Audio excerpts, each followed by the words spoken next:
termasuk daripada apa sih yang akan kita bahas pada pagi hari ini. Di depan saya ini ada kitab yang sudah diterjemahkan. Ini adalah kitab dari Sahih. Kalau kita lihat secara makna, dalil itu adalah jawaban.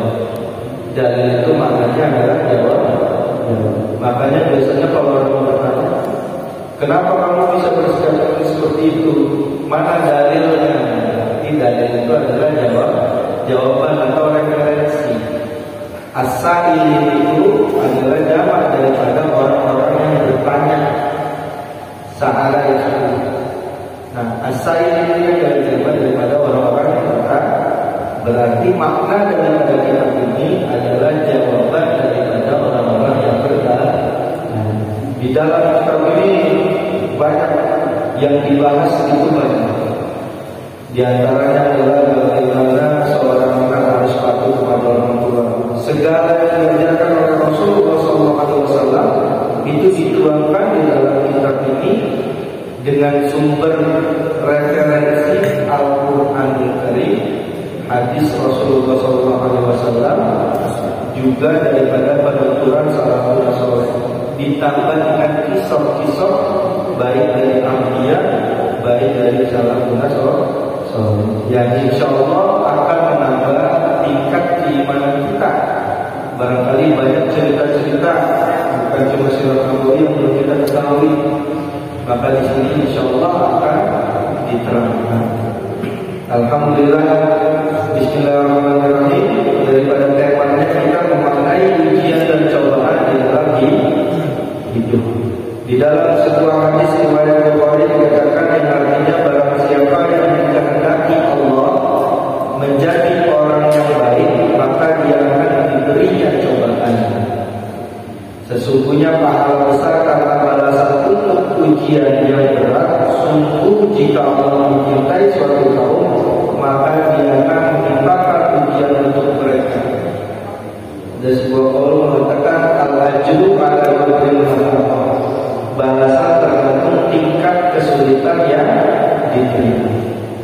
Apa sih itu ujian dan apa itu cobaan? Memang sekilas bentuknya seperti mirip, Pak. Ada ujian, ada cobaan. Sedangkan dalam hadis tersebut tadi, dalam riwayat Bukhari dikatakan barang siapa yang dikehendaki Allah menjadi orang yang baik. Nah, ini perlu kita garis bawahi. Barang siapa yang dikehendaki oleh Allah menjadi orang yang baik, maka dia akan diberinya cobaan. Cobaan itu singkatnya diperuntukkan kepada orang-orang yang lagi keluar jalur syariatnya Allah Subhanahu wa Ta'ala. Pahami? Cobaan itu akan diberikan kepada orang-orang yang lagi kurang baik dan bahasa kitanya. Ya. Misal tingkat keimanannya manusia itu yazid bayar terus. Kadang naik, pengennya kita sholat 1000 rakaat. Kadang keimanan itu turun. Rasanya ini sholat jamaah berat berkaki. Ya, ada pernah hal itu, Pak. Itikat keimanan manusia yazid wa yanqus. Kalau malaikat itu yazid terus meningkat terus. Nah, pada dalam hal ini yaitu cobaan akan diberikan kepada manusia yang mungkin keimanannya sedang berada dalam fase yang turun. Maka Allah kasih cobaan, tujuannya apa? Agar dia sadar, kemudian mengingat daripada Allah Subhanahu wa Ta'ala, kembali menuju baik lagi, yang goalsnya adalah ketakwaan kepada Allah Subhanahu wa Ta'ala. Sementara kalau ujian, ini perlu diperhatikan. Kalau ujian itu diberikan oleh Allah Subhanahu wa Ta'ala kepada orang-orang yang sedang istiqomah di jalan Allah Subhanahu wa Ta'ala. Ini ujian, makanya jangan kayak dari belakang. Kalau kata kayak jadi kan kita ada orang pada sholat kagak beramal soleh, kagak apa, tiba-tiba duduk pusing dan merokok, dia ngomong ya Allah, di malam mingguan kayaknya gue lagi ujian mau. Lah sekolah tadi ujian, kan bingung, ya Pak. Kalau orang ujian itu mestinya dia sekolah. Sekolahnya kita sebagai manusia, sebagai hamba yang Allah, yaitu dengan budi, dengan ibadah. Maka ketika kita merasa kita diberikan banyak ujian sama Allah Subhanahu wa taala, itu artinya kita sedang berada dalam jalur istiqomah. Di dalam firman Allah Subhanahu wa taala dikatakan, "A'udzu billahi minasyaitonir rajim, wa la nabluwannakum bisyai'in minal khawfi wal ju'i wa naqsin minal amwali wal anfusi wath thamarat wa basyiril sabirin alladziina idza asabatuhum musibatun qalu inna lillahi wa inna ilaihi raji'un. Ulaika 'alaihim salawatun min rabbihim wa rahmatun wa ulaika humul muhtadun." Yang artinya, sungguh kami akan memberikan cobaan kepadamu dengan sedikit ketakutan, kelaparan, kekurangannya harta, jiwa, kematian, dan buah-buahan.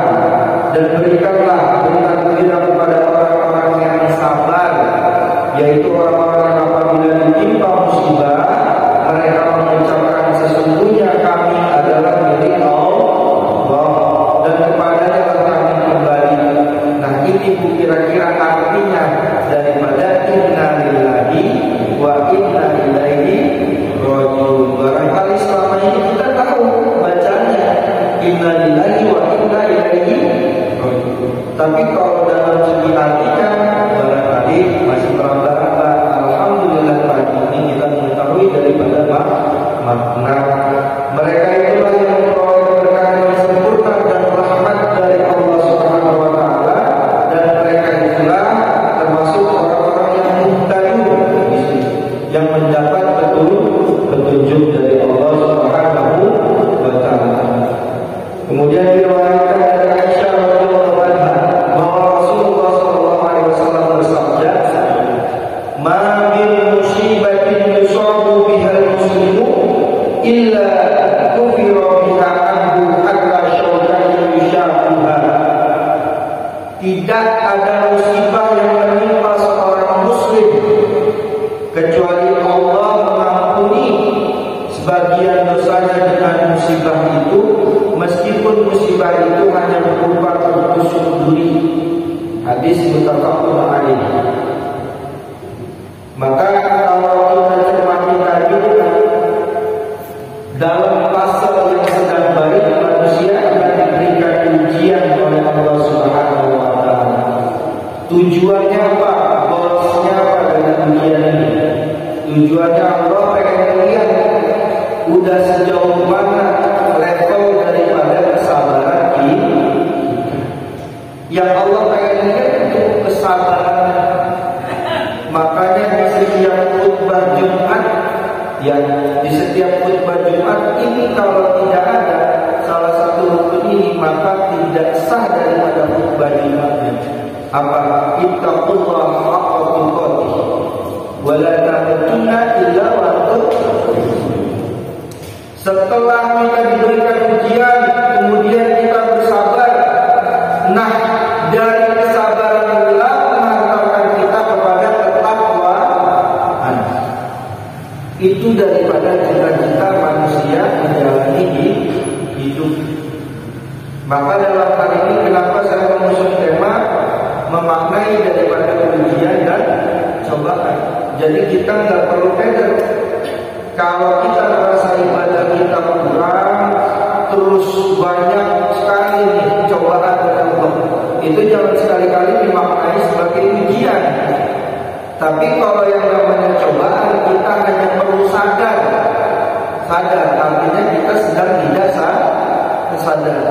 Sholat kira-kira penting nggak Pak? Sholat penting nggak? Semuanya kita tahu daripada sholat itu penting. Ya, insya Allah tahu. Tapi kadang ada juga kita lalai di dalam sholat. Kita tahu tapi tidak sadar. Makanya ketika kita tidak sadar, Allah memberikan cobaan sehingga kita sadar, kembali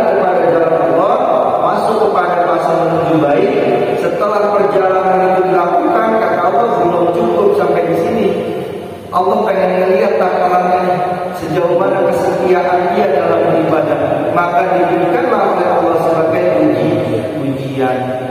Agar apa? Agar naik level. Setelah diberikan ujian, dia sabar atau enggak atas ujian tersebut. Wow, bukan cuma kita yang diberikan ujian. Nabi-nabi terdahulu tidak akan bisa menjadi nabi dan rasul kalau tidak diberikan ujian dari Allah Subhanahu wa ta'ala. Begitu banyaknya ujian yang diberikan oleh Allah Subhanahu wa ta'ala kepada Rasulullah sallallahu alaihi wasallam. Tapi sabar enggak Rasul menghadapinya? Pak, sabar enggak Rasulullah sallallahu alaihi wasallam?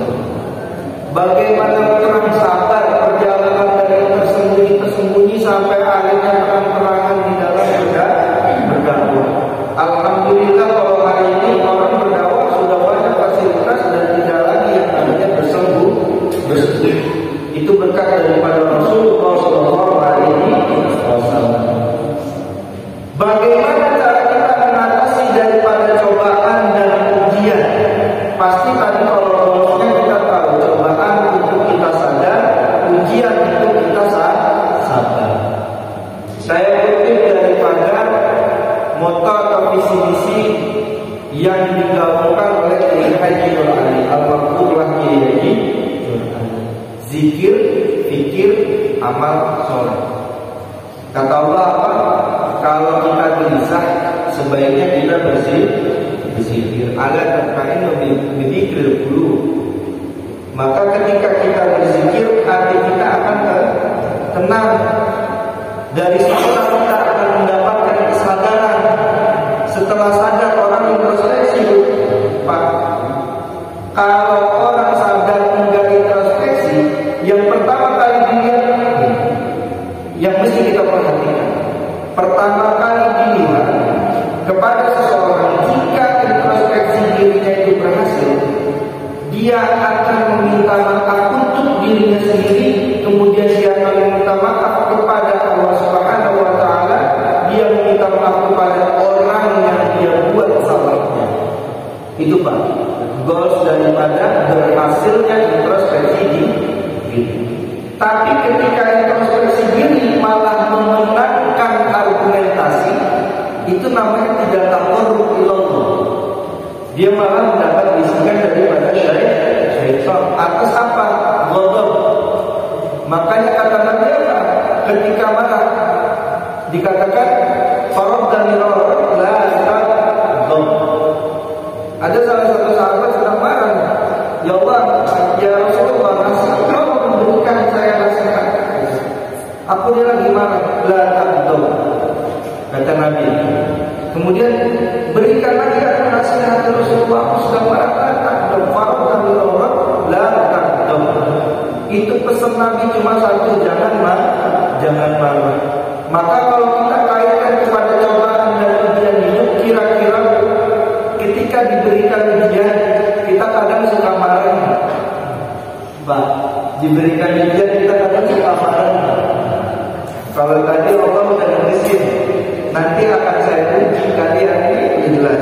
Di dalam Al-Baqarah ayat 155 ditulis sama Allah apa? Katanya, nanti akan saya uji dengan salah satunya kelaparan. Pernah Bu ngerasain, Pak, di rumahnya gak punya beras? Pernah? Barangkali gaji menurutnya lambat, harus tanggal 3 jadi tanggal 7. Ya, agak gelisah hati, rada marah nggak? Nah inilah ketika kita marah, kita kadang suka lupa rezeki itu datangnya dari Allah. Enggak ada kaitannya kerja sama rezeki, enggak ada. Kerja itu namanya ikhtiar. Kalau rezeki itu udah takdir mubrom, ada dua. Takdir itu terbagi kismai menjadi dua. Yang pertama takdir mu'alaf, yang kedua takdir mubrom. Takdir mu'alaf ini bisa dirubah dengan cara apa? Kita berdoa, kita beribadah. Yang seharusnya di catatan misalkan si fulan akan meninggal tanggal sekian dalam keadaan jatuh dari motor. Tapi karena dia sering berdoa, dia rajin beribadah, rupanya takdirnya ini digeser gitu.